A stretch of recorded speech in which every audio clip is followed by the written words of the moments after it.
Hello guys, स्वागत है आपका मेरे चैनल पर। आज हम बात करेंगे भारत में भक्ति आंदोलन के महत्वपूर्ण कुछ क्वेश्चंस के बारे में। तो फ्रेंड्स, हम यहाँ पर एक एक क्वेश्चन का डिटेल से डिस्कशन करेंगे। आप इस वीडियो के अंत तक बने रहिए, आपको बहुत ही इम्पोर्टेंट सामग्री मिलेगी और इन क्वेश्चंस का लेवल भी अच्छा है और इनका हम डिस्कशन करेंगे, जिससे आपका जो भक्ति आंदोलन का जो चैप्टर है उसके बहुत सारा जो कंटेंट है वो क्लियर हो सकता है। तो आप इस वीडियो में बने रहिए, हम एक एक क्वेश्चंस का डिस्कशन करेंगे, जो कि बहुत ही अच्छे लेवल के क्वेश्चन आपके लिए मैंने प्रिपेयर किए हैं। ठीक है फ्रेंड्स, तो हम अपने क्वेश्चंस को शुरू करते हैं। हमारा जो पहला क्वेश्चन है वो है, दक्षिण भारत के नयनार संत किसके उपासक थे? तो आंसर हमारा यहाँ पर है शिव के उपासक। जो नयनार संत थे वो शिव के उपासक थे। तो हम फ्रेंड्स नयन, तो हम शिव जी को त्रिनेत्र के नाम से जानते हैं।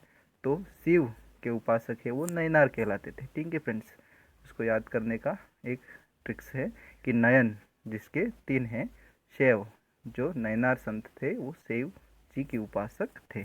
ठीक है फ्रेंड्स, तो हम फ्रेंड्स ये बात भी जान लेते हैं कि जो भक्ति आंदोलन है वो दक्षिण भारत में सर्वप्रथम हुआ। कब से कब तक हुआ फ्रेंड्स? सातवीं सातवीं से 12वीं शताब्दी के बीच में दक्षिण भारत में भक्ति आंदोलन का विकास हुआ। ठीक है फ्रेंड्स, और जो भक्ति आंदोलन के जो संत थे उन्होंने अंधविश्वास, रूढ़िवाद, पाखंड, कुरीतियों का विरोध किया। ठीक है, और समाज में जागरूकता को पैदा किया और भक्ति के द्वारा मोक्ष की प्राप्ति का मार्ग भी उन्होंने अपनाया। ठीक है फ्रेंड्स, हमारा एक क्वेश्चन क्लियर हुआ। नेक्स्ट क्वेश्चन की ओर बढ़ते हैं फ्रेंड्स। नेक्स्ट क्वेश्चन हमारा है, अलवार का अर्थ होता है। अलवार का अर्थ क्या होता है फ्रेंड्स? ज्ञानी व्यक्ति, है ना। अलवार का अर्थ है ज्ञानी व्यक्ति। जो फ्रेंड्स यहाँ पर अलवर ऐसा हो गया, अलवार यहाँ पर पढ़ लीजिए आप। अलवार जो संत थे वो विष्णु के भक्त थे, है ना। नयनार हम जैसा कि जानते हैं शिव भक्त थे और अलवार थे वो दक्षिण भारत में विष्णु के भक्त संत थे। और अलवार का शाब्दिक अर्थ है ज्ञानी व्यक्ति। ठीक है फ्रेंड्स, और कुछ बात और जान लेते हैं हम। उस अलवार संतों के नाम है तिरुनावु कक्रुषु, फिर है तिरुज्ञान समंदर, सुंदर मूर्ति, सुंदर मूर्ति, और मणिवाचगर, मणिवाचगर, मणिवाचगर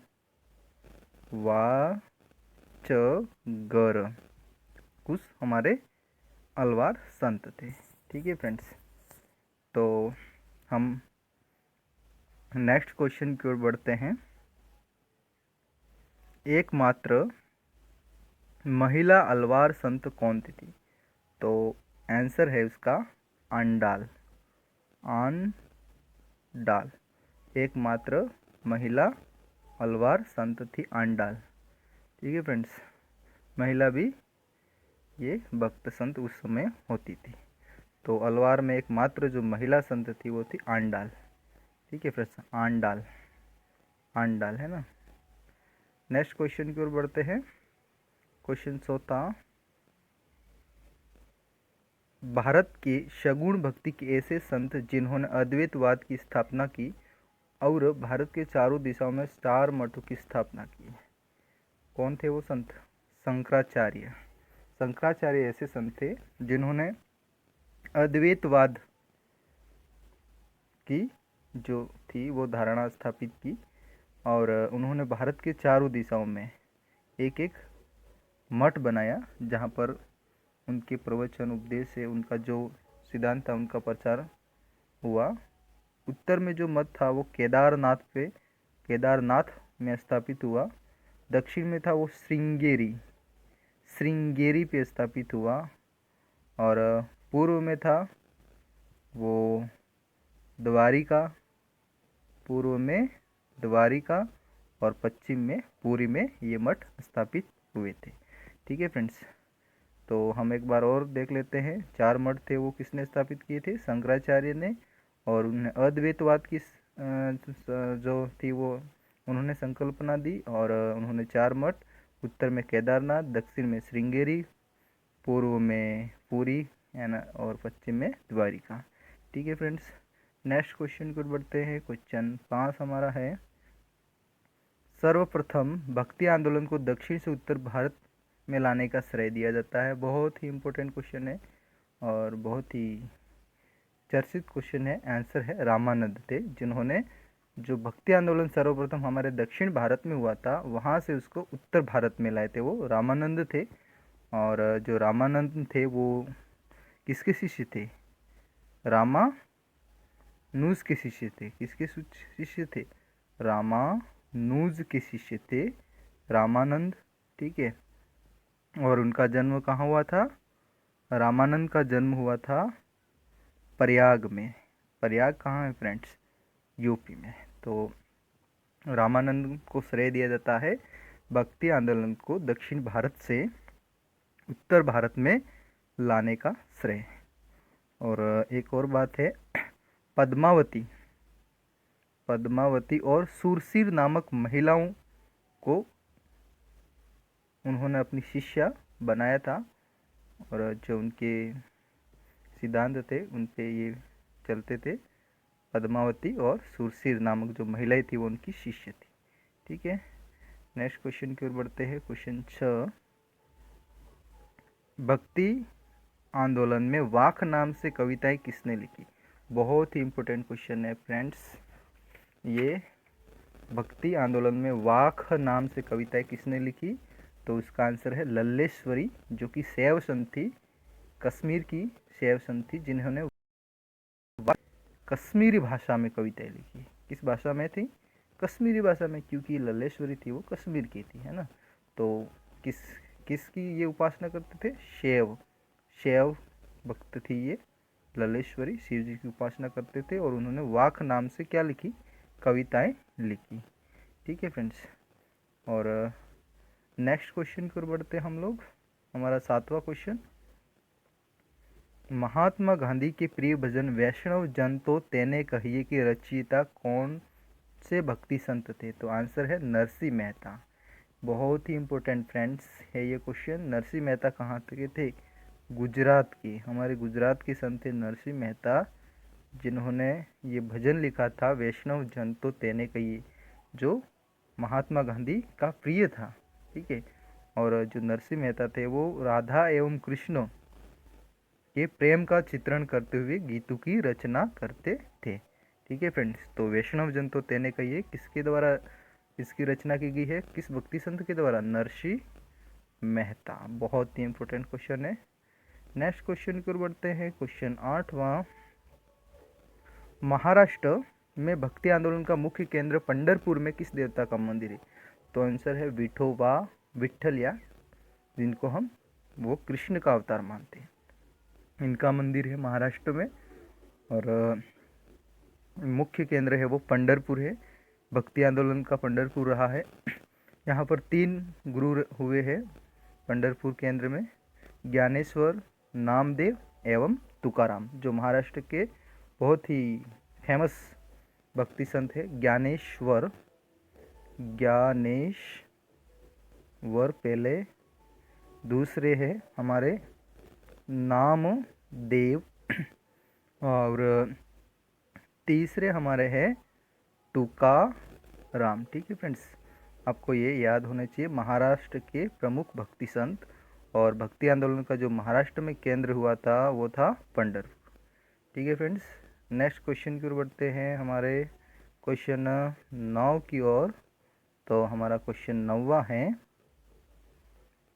किस भक्ति संत ने सांप सीढ़ी नामक खेल की खोज की थी? तो आंसर है ज्ञानदेव, जो कि महाराष्ट्र के हमारे संत थे। ठीक है फ्रेंड्स, और उन्होंने भगवत गीता पर ज्ञानेश्वरी नाम से टीका लिखी है। किस पर लिखी है? भगवत गीता पर ज्ञानेश्वरी नाम से टीका किसने लिखी है? ज्ञानदेव हमारे भक्ति संत ने लिखी है, और उन्होंने सांप सीढ़ी नामक खेल की भी खोज की थी। ठीक है फ्रेंड्स, हम नेक्स्ट क्वेश्चन की ओर बढ़ते हैं। दास बोध नामक पुस्तक की रचना किस भक्ति संत ने की थी? तो आंसर है रामदास जी ने। तो ये रामदास जी थे, उन्होंने 12 वर्ष तक भारत भ्रमण किया था, और ये शिवाजी के आध्यात्मिक गुरु, बहुत ही इम्पोर्टेंट, शिवाजी के आध्यात्मिक गुरु कौन थे? रामदास जी। ठीक है फ्रेंड्स, नेक्स्ट क्वेश्चन की ओर बढ़ते हैं। क्वेश्चन 11वां हमारा, सूफी शब्द का शाब्दिक अर्थ क्या है? उनका कपड़ा या शुद्धता एवं पवित्रता। ठीक है फ्रेंड्स, तो ये सूफी शब्द अरबी भाषा का शब्द है, तो इसका शाब्दिक अर्थ उनका कपड़ा पहनने वाले लोग, या शुद्धता एवं पवित्र, दो अर्थ है इसके। नेक्स्ट क्वेश्चन की ओर बढ़ते हैं। क्वेश्चन हमारा 12वां है, भक्ति संत निम्बार्क ने किस संप्रदाय की स्थापना की? तो आंसर है सनक संप्रदाय की स्थापना निम्बार्क जी ने की थी, और ये सगुण भक्ति, सगुण भक्ति करते थे, और कृष्ण की भक्ति करते थे, और द्वैतवाद के प्रवर्तक निम्बार्क जी, और सनक संप्रदाय की स्थापना की थी। नेक्स्ट क्वेश्चन की ओर बढ़ते हैं। ख्वाजा मोइनुद्दीन चिश्ती की दरगाह कहाँ है? फ्रेंड्स, बहुत ही सरल इजी क्वेश्चन है, अजमेर में स्थित है मोइनुद्दीन चिश्ती की दरगाह, और ये चिश्ती संप्रदाय के प्रवर्तक थे ख्वाजा मोइनुद्दीन चिश्ती। इनके दो शिष्य हुए हैं, कौन कौन से फ्रेंड्स? एक तो है हमारे कुतुबुद्दीन बख्तियार काकी, है ना, और नेक्स्ट है अमीनुद्दीन नागौरी, दो शिष्य इनके हुए हैं। नेक्स्ट 15वें क्वेश्चन की ओर बढ़ते हैं। किस सूफी संत को योगी सिद्ध कहा जाता है? तो आंसर है सूफी संत शेख निजामुद्दीन औलिया को योगी सिद्ध कहा जाता है। 15वें क्वेश्चन की ओर बढ़ते हैं। 15वां क्वेश्चन है, भक्त तुकाराम कौन से मुगल सम्राट के समकालीन थे? तो आंसर है जहांगीर के समकालीन थे, और ये शिवाजी के भी समकालीन थे भक्त तुकाराम। ठीक है, शिवाजी के भी समकालीन थे और जहांगीर के भी समकालीन थे, 1598-1650 के बीच में रहे। और तुकाराम जी ने किस पंथ की स्थापना की, वो मुझे आप कमेंट बॉक्स में आंसर बता सकते हो। और एक और क्वेश्चन आपके लिए है, जिनका आंसर आपको कमेंट बॉक्स में कमेंट करके मुझे बताना है, 5 सगुण एवं 5 निर्गुण भक्ति संतों के नाम। ठीक है, कमेंट करके फ्रेंड्स कमेंट के बताइए आप। और फ्रेंड्स, एक बहुत इंपॉर्टेंट बात, आप मेरे चैनल को सब्सक्राइब करें और इस वीडियो को लाइक करें, क्योंकि आपको ऐसे ही कुछ अन्य वीडियो मिलते रहेंगे। ये वीडियो आप रीट एग्ज़ाम के लिए इम्पोर्टेंट है, और RS के लिए बहुत भी इम्पोर्टेंट हो सकता है। तो आप ऐसे ही वीडियो प्राप्त करने के लिए मेरे चैनल को सब्सक्राइब करें, और कमेंट भी करें उसमें, और क्या आपका सजेशन है, उसको कैसे और अच्छे से आपके लिए मैं प्रेजेंट कर सकता हूँ। तो thanks for watching my video friends, see you in next video.